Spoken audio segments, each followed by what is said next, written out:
عمرك ما هتنجح في شغلك في التسويق الإلكتروني لو ما عندكش المهارة دي.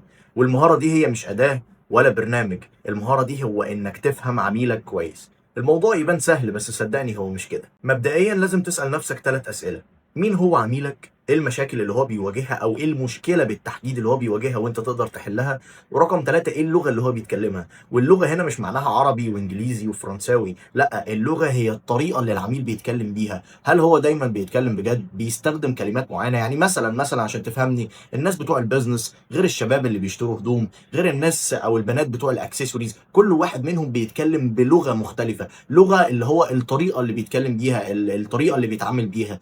جرب لما تعرف عميلك كده وتكتب الاعلان بتاعك، اكتبها باللغه اللي العميل بيتكلمها او بالطريقه اللي العميل بيتكلم بيها، وابعت الرساله دي ل10 عملاء بس. صدقني هتلاقي نتيجه مبهره. وقت ما تفهم عميلك مش بس هتبيع له، العميل هو اللي هيطلب منك انك تبيع له، فهو اللعبه كلها في فهم العميل. فلو عاوز تعرف كويس قوي ازاي تفهم العميل بتاعك، ازاي تحلل السوق بتاعك، ازاي تحلل المنافسين بتوعك، كل ده انا بقدمه لك في دبلومه ذا جروت اكاديمي. الدبلومه اللي قادره تاخدك كمسوق الكتروني او كحد بيشتغل في التسويق او كحد عنده مشروع لليفل تاني خالص من الشغل، لمكسب كبير جدا. كل ده تقدر تاخده في دبلومه ذا جروت اكاديمي. فلو عاوز الدبلومه دي تقدر تكتب لنا في الكومنتس كلمه تفصيل او تدخل على اللينك اللي في البايو. وما تنساش ان اللعبه كلها بتبدا لما تفهم عميلك.